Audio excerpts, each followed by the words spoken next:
Welcome to my podcast, Worlds Collide. I'm the host of this show, Victoria Daute, and I talk with my international guests here in the show about the experiences they made in their new country versus their home country. Hey, in this episode, I talked to Nate. He is originally from the suburbs of New Jersey in the US, but he left a decade ago, and his new home country is now Morocco. We talk about his first reaction to Morocco when he arrived as a student, how his life with a Moroccan family was, about his struggles with a Moroccan Arabic in the beginning, why he doesn't like the US anymore. We talk about Ramadan and also a lot of other things that I didn't know about this wonderful sounding country. Yes, listen in. Here it is. Hi, Nate. Welcome to the podcast. How are you doing? Hi, Victoria. How are you? I'm doing well, thank you. I'm good. Thank you. So you are in Morocco. I am. That is so untypical. Like the opposite couldn't be greater. Yeah, it's definitely different. I'm from New Jersey in the USA, and it's very different from New Jersey. For sure. And how long have you been in Morocco now?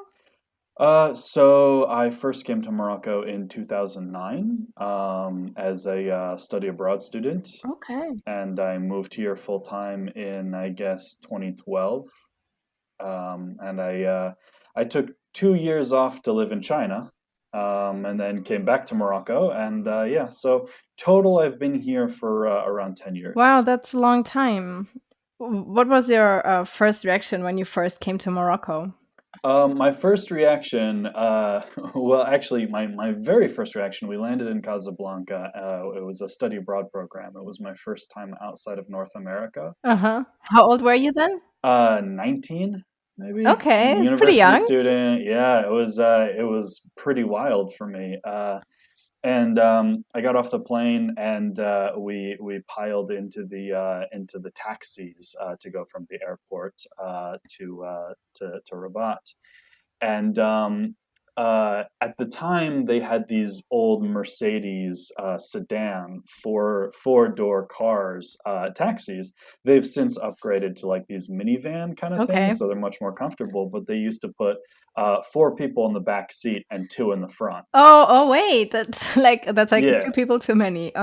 yeah, very uncomfortable. And so we're driving, just crammed into the back of this taxi, driving to the capital, to Rabat, for an hour. And for some reason, there was a giant garbage fire. Like, I don't know why, but they just decided to burn trash for several kilometers down the side of the highway. Oh, wait. It's such a big one? Like, it was enormous. It was like several minutes of driving past this garbage fire. So the smell must have been really nice too. It was a great welcome to the country. I saw that and I was like, this is where I'm gonna settle down. How long were you supposed to stay then as a student? That one, so I did an intensive language program here, and that was 4 weeks. Then you learned Arabic? Yeah, so I was studying Arabic in university, and Mm-hmm. so I came to do an intensive Arabic language program, and then the following year I did a normal 2 semesters abroad plus language programs. Okay. So it was a year. And you came with a bunch of other people from all over the world? Were you also exposed to the locals? Well, yeah, so I actually, the first time I was here, the first 2 times I was here as a student, well, the first 2 times I was here, I was a student and I was living with Moroccan families, Oh, okay. doing a homestay. And I made, Moroccan friends in the neighborhood. I was living in the old city.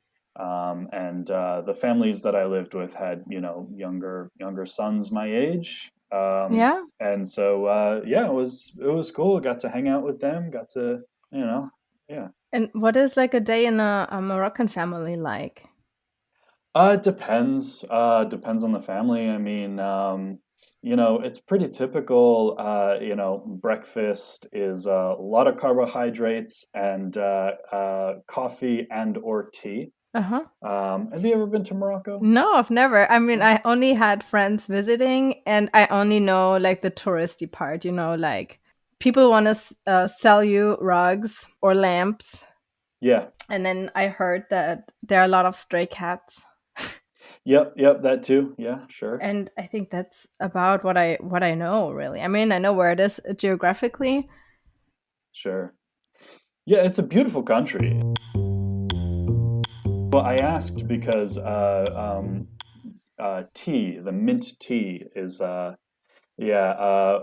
Every foreigner who visits Morocco learns about the mint tea, and most I like mean, it. you can't even buy it here at Trader Joe's. Well, so you can't. Yeah, it's not the same. A version of it, of course. Yeah, Yeah, and I'll tell you really what it is. It's just Chinese green tea, yeah. and you boil that, and then you add just a handful of mint into the pot and boil that, and then you add sugar. Yeah, lots of sugar, right? It's very sweet, is it? Lots of sugar. Very Very sweet. sweet. But Yep. But those like pre-mixed like tea bags with like that, it's like mint tea. That's not what you want to do. You want to just no, you have to have fresh mint, fresh mint right? and just boil it in with the tea. Yeah. Yeah, it is Yeah. delicious. Yeah, it's Yes. great. So breakfast and then go to work, go to school. Yeah, pretty typical. Home by 5 or 6. Yeah, then hang out with the family. Dinners are late. Mm-hmm. Was a little bit, difficult to get used to that. What is late? What do you mean? Dinner time at 9, 10 p.m. 10 p.m. Yeah, Yes, that is late. In comparison, here we have it at 6:30. yeah, yeah, exactly. Or 7. Yeah, But I mean 7 in New Jersey for my family. 7 was a late dinner. Like 5 was dinner time, and yeah. oh, at 5? Okay. Yeah, that is early. Because like when I would eat at 5, I would be hungry again by bedtime. Yeah, yeah. See, and I actually prefer that because I don't like to be full when I go to bed. I don't sleep well. Oh, okay. Yeah, sure. But here they'll have tea at around 5. If you when you come home from school or come home from work, maybe you'll make tea and like some cookies or some bread, more Yeah. carbohydrates, and then wait until your dinner at 9 or 10 p.m. Okay. Yeah, sure. I think a lot of countries around the world do the dinner really late. Yeah, yeah, I'd actually be interested to know how universal that is because I think that's a thing in the Mediterranean at least, right? Like in Spain. Yeah, in Yeah, Spain too, and in Turkey yeah. too. Yes, I know from those two countries that it's pretty late. And we in Germany, I would say 6 is probably early, but usually around 7 you have dinner. Okay. Yeah, yeah, that's interesting. Yeah.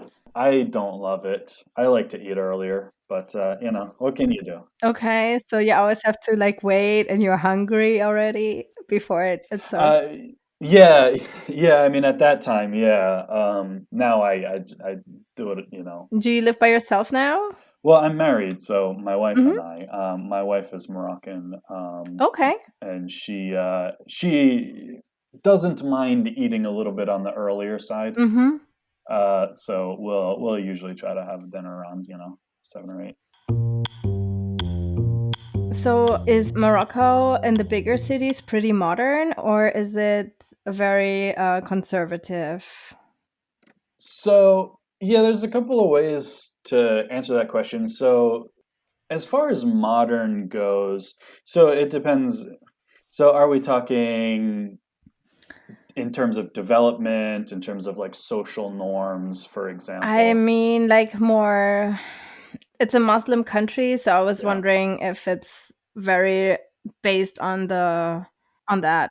Yeah, I mean, not really, right? So kind of. So people here are very personally conservative, Mm-hmm. but they're very kind of socially liberal Okay. in the way that like in the meaning of liberal where it's like you do your thing, you live and let live, right? You do your thing and you let other people do their Yes, thing. how it should be. Right. Yeah. So like I have tattoos on my arms.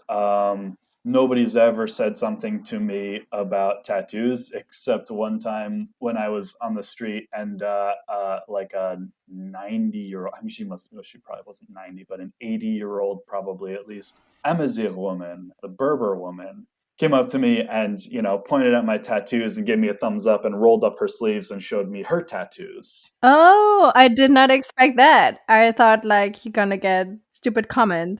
No, because in the indigenous population here are Mm-hmm. the Berbers, right? The Amazigh people, and they traditionally do tattoos. Oh, okay, very cool. And so among the older generation, you can still see face tattoos. That tradition is dying out a little bit. I see.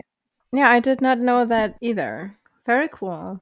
So, I mean, people just have this attitude of like, you live your life, and as long as you're not hurting me or, doing something bad to me, it's fine. Mm-hmm. Most people like don't drink alcohol, for example, but Yeah. as long as you're not being a drunken nuisance in public, nobody really cares if you drink alcohol. Yeah. So, yeah. And how long did it take you to be comfortable with the language?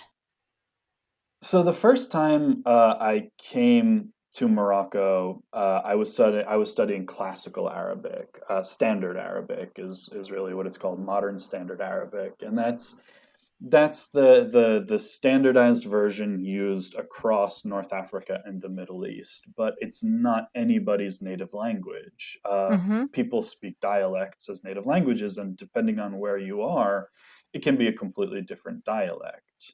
And so Moroccan Arabic has no relation to modern standard Arabic. Okay. I mean, maybe not none, but like they are not mutually intelligible. Like Very little. very little. So my first several months in Morocco was trying to speak to people in standard Arabic and not understanding a word of response that I got. And they didn't understand you either, probably.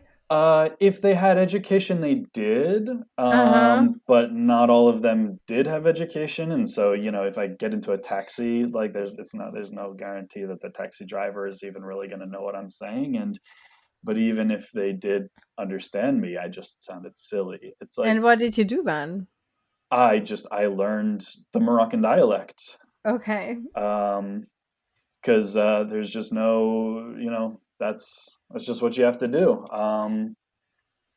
And this was before a lot of people spoke English. Okay. So French is the language of the colonizers, right? Everybody speaks French. It's a francophonic country. I just read that in the bigger cities you come pretty far with English. Yeah, in recent years, people have started learning English a lot more, and it's noticeable. Even from 2009 to now, it's noticeable how many more people speak at least some English. 10 years ago, I would have told you, if you don't know French at least or Arabic, you're going to have a difficult time in Morocco. Now you can get by on just English. Okay. So yeah, it was awkward, and people would look at me like I was, walking around speaking like Shakespeare. It was very, That's a good yeah. comparison. It was. I looked super super weird. You're like the king from Yeah, just like speaking in a super like I mean very formal. very formal, exactly. Uh-huh. And people are like, Yeah. And how long did it take you to learn the accent then? I would say my second time when I did semesters abroad here, I started living with a Moroccan family, speaking like knowing no Moroccan Darija, and by the time I left a year later, I was pretty fluent. So I would say about a year. I mean, I'm still learning. Okay, that is pretty fast, I would say. I'm still learning. Obviously, like you never get perfect, but Yeah. And what was your interest about Arabic in the first place? I'm actually kind of bad at learning languages, and I was terrible with Spanish in high school. And when I got to university, they said you have to learn a language. You have to study a language for at least I think it was 4 semesters maybe. And so I was like, okay, well, I don't want to do Spanish again. French, I'm not really interested. I was like, all right, Arabic, it's there. Why not? Then that was it. And then you kind of liked it. Yeah. And then that's how you ended up in Morocco. Yeah, it was a random decision that totally changed my life. I could have picked Chinese. I could have picked Russian. I could have picked, Latin or Greek. I mean, but That is so unexpected. yeah. Yeah, so I thought first maybe you have a parent that is from Morocco or some Nope. family. It was just a completely random, just, what am I going to study? I was studying politics. I studied political science. So I thought maybe, learn Arabic and maybe work in, international politics or something. And Do you do that? no, I don't, because Yeah. politics is a soulless endeavor, which just saps happiness from people. I got 3 years into a 4-year political science degree and realized I don't ever want to work in politics. So, Uh, is there anything American in Morocco? Like, do you have, for example, like the food chains there? yeah, McDonald's. Of course. Starbucks? Starbucks is it's in the last few years Starbucks has started to pop up. There's at least one Burger King that I know of. Still waiting on Taco Bell. There's a knockoff of Subway called Sandway, which is not comparable, but it is actually this way in a lot of the world. But in Morocco, McDonald's, also KFC, are very kind of like upper class, kind of like prestigious almost. Like if you're like a young bougie kid and you want to like take a girl out on a date and impress her, take her to McDonald's. That's a slam dunk. Like in America, you would die alone. It's like, no. Yeah. Like, I hate it when my kids want to go to McDonald's. Ah, it's like, oh, really? Do you want to eat the worst food ever? Yeah, it's garbage food in Yeah. America. And does it taste different in Morocco? Yeah, I mean it's different. It's different I think in every country, but in Morocco, I mean I haven't eaten McDonald's in many countries, but in Morocco it's much better, I think. It tastes just cleaner. Oh, interesting. But yeah, it's like an upper middle class status meal. And how do people react to you when they learn that you're from America? So people here are super friendly, and Morocco was the first country to recognize the U.S. as an independent country. Mm, okay. The Moroccan-American Friendship Treaty is America's oldest diplomatic treaty. I did not know that. Yeah, so and every Moroccan knows that, and they are very happy to point that out to me when I meet them for the first time. They're very happy with their relationship with America. Morocco has a really good relationship with America. And they always like to point it out. Yeah, they love. I mean, that specific factoid is like one of the things that people always tell you here. And the U.S. and Morocco have a really long and friendly relationship. I mean, people here don't love the American government all that much, but neither do I, so Yeah. it's fine. But they like American people, and actually, Americans have a good reputation personally in Morocco, right? Like Morocco's economy is based on tourism, and American tourists are kind of seen as among the best tourists, I think. Ah, why is that? So in Europe, there are very kind of like rigid like social classes. There's like a rigid social class structure, Mm-hmm. right? So if you're like upper class, you're upper class and you know it. Whereas I think in America, people are more willing to like, if you're like a rich guy, you're still polite to the waiter at the restaurant, right? Or Oh, that's what you mean. if you're like super high class or super high status, you're still supposed to be polite to the service staff wherever you are. Okay, okay. Right. And so I've talked to a lot of like people at hotels and like servers and taxi drivers who say like, Europeans, no offense, but Europeans can be a little bit rude sometimes. They kind of like look down on us, like we're just, service, but like Americans are much more friendly and gregarious. Oh, I thought maybe it has to do also with the tipping culture. That might also be part of it. No, Europeans don't tip and Americans tip really well. That might also be part of it. Yeah, sure. And sure, I think, at least I can say for Germans, they always come along very friendly. We don't say a lot of please and thank you. Yeah. Versus Americans always sorry, thank you. Yeah.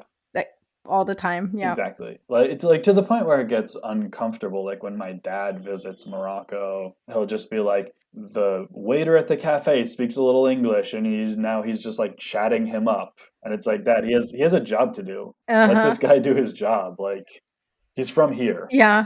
You don't need to ask him. So is your dad, was he then surprised that like people talk English? Yeah, a little bit. So my dad likes to travel, so he's come to Morocco like a bunch of times. In fact, he came to Morocco back in the 70s, maybe. Mm-hmm. So, but yeah, when he came back a few years ago, after COVID, actually was the first time he was in Morocco since the early 2000 teens or so.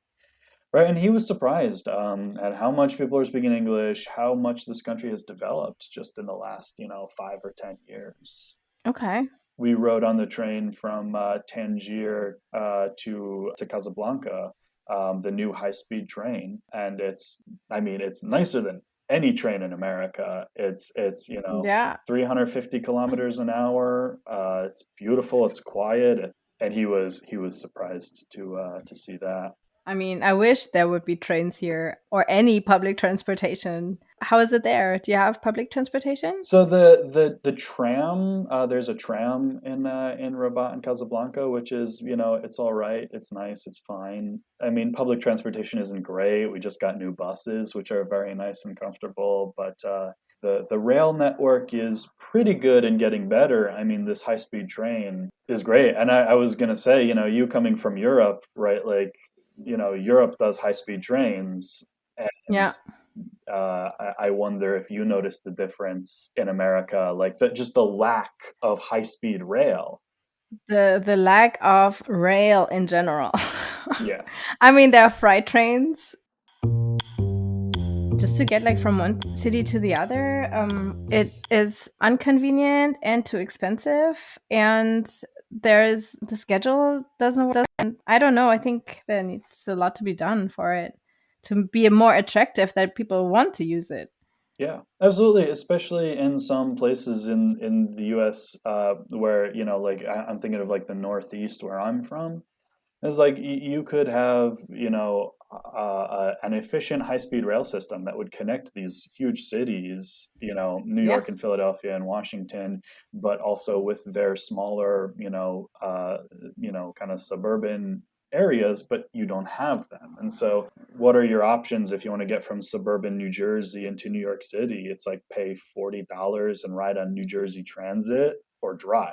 Yes, exactly. No, you're so dependent on your car here, especially in suburbia. Exactly. Or you're going to fly from, New York to Washington, and then it's just a whole other level of headaches. That is even not far. With a car, it would be what, a 3.5 hour drive or something? Yeah. And so there should be like other ways than flying for a short distance like that. Exactly. And, good rail and especially high-speed rail it's so nice. Yeah, I don't know. It's like a very frustrating topic here in our house. Okay. Public transportation in general. Yeah. And actually that's something I've noticed when I talk to Americans because, people in America, like, you don't know what you're missing until you experience it and then go back and don't have. So like Americans, like, they don't get the joy of public transit. Yeah. And I've lived in places where there is good public transit, and like good public transit is so nice. So I'm in the Austin area, and they're building they're building like a streetcar, but it's not running on weekends. Like if people want to go to the city to whatever, go to a restaurant or drink or party, You still need your car. It's stupid. Yeah, It's a positive on so many other levels. They don't put a schedule on for the weekends. It's only for the workforce, kind of. right. That's really frustrating. When I was living in China, I mean, they have more high-speed rail than the rest of the world combined, and so it was great because it was like, the trains run 350 kilometers an hour, which basically means you can get halfway Yep. across the country in 3 hours. Um, but our rule was if the train was less than 6 hours, take the train. If it's more than 6 hours, fly. But it's a long distance when they're so fast. It's such a long distance. I only had to fly once in China, and that was literally going to the other side of the Yeah. country. But just like dealing with airports and security and baggage and all that, just take the train. And in the US, there's just not that option. I took the train in Germany 2 years ago. I was going from my hometown to Berlin, and I was by myself with two little kids and lots of baggage. So I had like no free hands, and I was like freaking out about it. But people are so nice and helpful. Like it was no problem. And then you can sit in the family compartments, and you're just like surrounded with other families, and people come by and they bring you drinks. It's like service like you have in a plane, and it was so comfortable. It's like way better than driving. It's so nice. It's so nice. I could talk about this for hours. I hate driving culture. I love public transportation, and the U.S. really needs to figure Yeah. something out with a modern rail system. And it's embarrassing again, right? Like when my dad got onto the train in Morocco, the high-speed train, and it was nicer and faster and than any train in America. It's like it really kind of puts into perspective how the U.S. has a lot of work to do in some areas. So now you're there for 10 years. Do you still sometimes struggle with the cultural differences? Occasionally, there's not much. You seem like a really chill guy, so it doesn't, on my first impression, it doesn't seem that you get frustrated in public or like freak out about those things. Yeah, I'm pretty good at going with the flow. I'm not, yeah, and I've seen most of it, right? Like when it comes to just like cultural differences, I've encountered most of it at this point. Some things do frustrate me, but it's not that I like don't know about them or haven't encountered them before. It's just I just can't. I refuse to get used to it. One of them is that so in Morocco, you never say no to your parents. So if my wife's parents call us at 8:30 in the morning on a Sunday morning and say, "Hey, we're coming now," you say, "Okay, welcome." Whereas but like in the US, right? Like, yeah, it's like Sunday morning. Stay in bed, just relax all day. But like, I mean, but like in the US, right? Like, you call ahead. Hey, Dad, like, I'd like to see you this weekend. When are you free? When's good for you? Yeah. How's Sunday morning? Nah, that's not good. You make plans really far ahead, yes. Exactly. But here it's just like, hey, we're coming. Be ready right now. Be ready. It's like, okay, cool, great. So that's one that I don't love. That's about it. Not queuing. Oh, so how do they just whoever gets first, whoever wins the battle? Chaos. Yeah, whoever wins the battle, it's chaos. It's yeah. I don't love that one. I think people are starting to queue up more now in recent years, but yeah, it's still. And we talked about public transportation. So what about driving? Do they follow the rules? No rules. What rules? Um, No, actually, I was here back in I think it was 2010 or 2011. They tightened up the traffic rules and they like increased penalties for traffic violations. Pre 2010 or so, it was pandemonium. Like red lights meant nothing. Okay. You just like go through.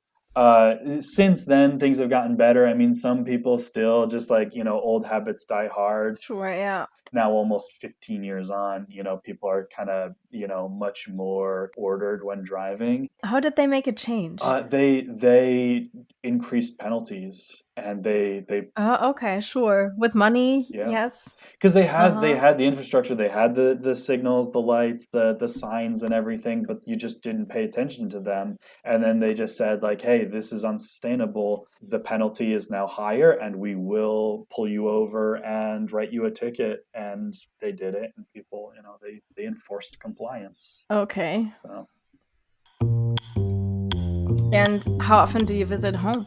not very often. I don't really like being in America, and Okay. I have a family that likes to travel, and my dad is fairly wealthy. So, fortunately, traveling for him is not a big financial burden. So, Mm-hmm. my family would rather hang out in Morocco or meet up in Europe somewhere than, Okay, then you have to visit yeah, them. exactly. And whenever you go, do you struggle then with the culture, with the American culture, because you're adjusted to the Yeah, other? reverse culture shock hits me hard. The two examples from my most recent time back in the U.S. that just really hit me. One is just like the kind of like rampant, unbridled consumerism, right? Like you walk into like the local large supermarket, and there's 1,000 choices for peanut butter, Yeah. and it's just overwhelming. And I actually, a friend of mine in Morocco wanted me to bring back a bottle of barbecue sauce, and it took me like 20 minutes. It was like of just like staring at the rack of barbecue sauce, like I don't even know what to do with this. Yeah. And that is a little overwhelming for me. I prefer also going to the smaller stores where you don't have all these choices. Exactly. And like here, things are becoming more available, so you can get barbecue sauce, but there's like two or three different options, and it's nice. It's like, okay, this one is good, this one not so much. Cool, I'm going to buy this one. It's simple, it's nice. And then the other thing that really messes me up is so my Arabic is good, but if I'm going to like eavesdrop on conversations happening around me, I have to concentrate. I have to focus. Like Mm-hmm. if I'm standing in line at the supermarket and I'm not paying attention, I just hear white noise. I don't get the conversation around me unless I like try. Yeah. In the US, right, as a native English speaker, it's just I can't turn it off. Everything. I understand everything. And I understand conversations happening on the other side of the store that I don't even want to. And it's like it's overload. So you don't want all this I information. want it to be quiet again. Like I want to like put in noise canceling headphones and just not hear what people are saying. Yeah. And then the other thing is, I don't know if you've experienced this in your time living abroad, is like people don't care like about your interesting experiences, Yeah. you know. Yeah, I know they always pretend, but really they don't want to know about Yeah. it. Oh, how was your 2 years in China? Oh, it was super interesting. Great, cool. Okay, Yeah. Mm-hmm. let's move on. Yeah. Yeah. Yeah. Yeah. For sure. Uh-huh. And yeah, and then especially with like friends, when like you want to tell them because you want them to be part of your life, but they don't really want to hear about it because they don't like have anything to compare it to. Yeah. I mean, China is just like, again, like China is just like a super interesting country, and I had loads of really interesting experiences there, and try to tell my friends about it in the US, and they just don't, or they're not interested. So That's so sad, kind of, right? it kind of is, but my home country is Morocco, and so when I go back to the US, for me it's visiting. It's an annoying vacation I have to go on every few years to make my cousins happy, right? Okay. How long did it take you until you called Morocco your home? Maybe a year or two. Oh, so that was pretty It quick. was pretty quick. I never really felt like comfortable in America, I think. And I don't know why that is, and I still don't. I've never known why, but I got accustomed to Morocco pretty quickly, and yeah, I mean, it's a weird country, but I like it. Good. Good. It's always good to like where you Oh, are. yeah. How do you adjust to the weather? I imagine it's super hot in Morocco. Um, in the interior, yeah. I Mm-hmm. live in Rabat, which is on the coast, so we pretty consistently have a nice breeze from the ocean. But yeah, like Fez and Marrakesh in the summer can get oppressively hot. But at least in like Marrakesh, it's dry. I know in a lot of places in the U.S., it's a very damp, very wet heat. Not nice. I hate that. No, I guess Texas is probably pretty dry though, right? No, it's so humid. Oh my God. It's Okay. like you're Yeah. sweating all the time. You step Yeah. outside and you're wet. Immediately. Yeah. Yeah. Mhm. Yep.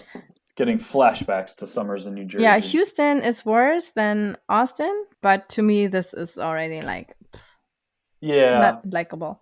Yeah, that's fair.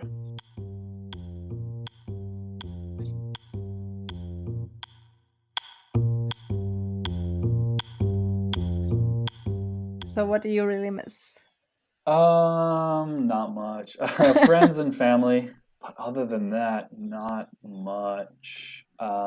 There was a time when I missed like being able to like, I don't know, eat food from around the world. Okay, so you only have more like local food? No, but not even like in the last 5 or 6 years, international options have been popping up. I can get Chinese food, really good Chinese food, actually. Sushi, and there's a really great Indian restaurant not far from where I live, Thai and Spanish and Mexican, and yeah, I mean, just there's so many more options now than in the past. I mean, Yeah. not as many as in America, but there was a time when if I was like craving a burrito, I would have to like make it myself. And now there's like 3 or 4 different places I can get like a burrito. So honestly, since that has been improving, there's really not much I miss about America at all, to be honest. So, there's no reason for you to go back. No reason, literally no reason. Yeah. Yeah. Then that means you must really like it. Yeah, yeah, it's a great place to be. Do you usually hang out with the Moroccan crowd or do you have some American friends? I have a mix. Like I told you, my wife is Moroccan. Mm-hmm. Yeah. My best Moroccan friend, my best friend in Morocco is Moroccan, although Uh-huh. actually he now lives in Germany. So Oh, funny. yeah, but no, I mean, I don't have a lot of American friends actually. Most of my foreign friends are Brits. There's a lot of Brits here.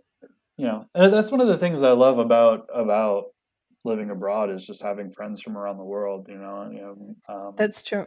You know, We have that too. Like our friends circle is very international. yeah. Yeah, absolutely. But yeah, I mean, a mix of Moroccan and foreign friends. The non-Moroccans, right? There's a little bit more of, I think, a sense of camaraderie, just because like we're all like foreigners in this country, and so we all kind of look out for each other a little bit more. And you always have something in common, right? You already know like there's already a connection somehow. Exactly, right? Like on whatever holiday, Thanksgiving or Christmas or whatever, and your entire family is together back in your home, and you are here. So let's hang out and Let's all get together. exactly. Yeah. Did you have to adjust for Ramadan? Yeah, well, it's right now actually. Yeah, it is. Yeah, so Ramadan is well, it's getting easier because of the lunar calendar. It's not the same time every year, right? So it's Mm-hmm. it's getting Yeah. earlier in the year by like 2 weeks. So my first few Ramadans in Morocco was like in the summer, and so long days and hot and no food or water, and it was very difficult. Now the days are shorter and cooler. It's actually cold today. It's not so hard. Not nearly as hot. Do you follow it too? Yes, I do. I do. Mm-hmm. Yeah. When did you start adapting to that? Well, I started fasting like fully maybe 5 years ago. But really, I mean, if you're living in Morocco full time, you're going to be fasting during Ramadan to some extent. Right? Like, unless you're a complete jerk, you're not going to be eating and drinking in front of Moroccans. And unless you're unemployed, you're not going to be sitting at home during Ramadan. So, like, even for people who are not fasting during Ramadan, like they leave their house in the morning and don't eat or drink all day, and it's so, to an extent, every foreigner kind of adapts to Ramadan a little bit. Did it help you to be married to a Moroccan woman in terms of the Ramadan? Well, yeah, I mean, that's nice because she's a really good cook, Okay. and she's really good at cooking Moroccan food. And Yeah, you make really nice feasts, right? When you eat really nice. oh, they're nice. Yeah. So Moroccan food is delicious. My wife is a really good cook, and we take turns depending on we're both now working full time, so we kind of switch on and off. Some days she'll cook and I'll do the dishes, and then some days I'll cook and she'll do the dishes. But I always like when it's her turn to cook because I really like. I mean, I love Moroccan food. Especially during Ramadan, there's a lot of like special foods that you don't really make throughout the year, and yeah, it's really nice. Do women have to dress up differently in Morocco, though? No, and actually, my father's wife had this question when she first came to Morocco about a year ago. What's the dress code? And I told her, suburban New Jersey, middle-aged, white woman is pretty much conservative dress in Morocco. I mean, that's conservative, like, especially in like the bigger cities like Rabat and Casablanca. I mean, in like more conservative cities and more conservative neighborhoods, it might be a little bit different, but yeah, I mean, half of the people don't wear a headscarf anyway. Okay. Skirts and short shorts and yoga pants, and the new trend is crop tops. Here too. Yeah. Here too. Sounds very Western. Very Western, and honestly, probably less conservative than a lot of places in America. Yeah. Yeah, or I mean, even the suburbs. Yeah, the suburbs. Right? Like, Yes. I've had students show up in classes wearing outfits that, like, if they walked into like my public school in America, they would get a reputation. And it's like there is that idea about Morocco, and it's just not that way. I mean, wear whatever you want. Yeah, that's what I assume too. And though if you have to go to like a religious place, you would need to dress up differently, though. Yeah, if you like go into a mosque, you're expected to. Yeah. But yeah, that's sure. pretty much the only one, I think.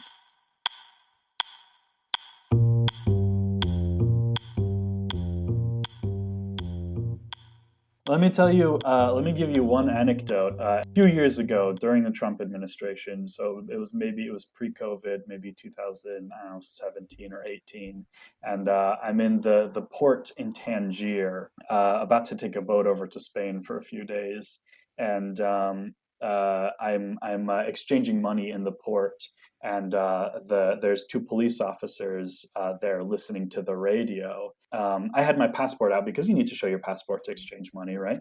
And so in the radio, who should start speaking but Donald Trump comes on. And the two police officers look over at me, and I look over at them, and we lock eyes for about half a beat, and then we all just burst into laughter. Just uproarious laughter at how crazy it is that this man is president. Yeah. And I'm sitting there laughing with two Moroccan police officers. Yeah, that sums it up. Thank you very much for your time. Yeah, no worries. Nice to talk to you. Yeah, it was really nice to talk to you. Cool. Gonna start preparing our iftar, our end of fast meal. So. Okay, you enjoy that very much. I think Nate gave us a pretty good insight of his life in Rabat. He and his wife talk a mix of Arabic and English at home. It's about a 50-50 mix, he said. And by the way, Nate is working as a teacher in Rabat. And another cool fact that I found out is Morocco was the first country on the African continent that built a high-speed railway. And in case you missed it, I will put the recipe for the Moroccan mint tea on our Instagram page. This is where you can also reach out to me in case you want to be a guest on this show, or if you know somebody who wants to be a guest on this show. Or you can also reach out to me via email at worldscollide123pod@gmail.com. I'm looking forward to your mail, and I'm looking forward to host the next episode of Worlds Collide next week. See you then!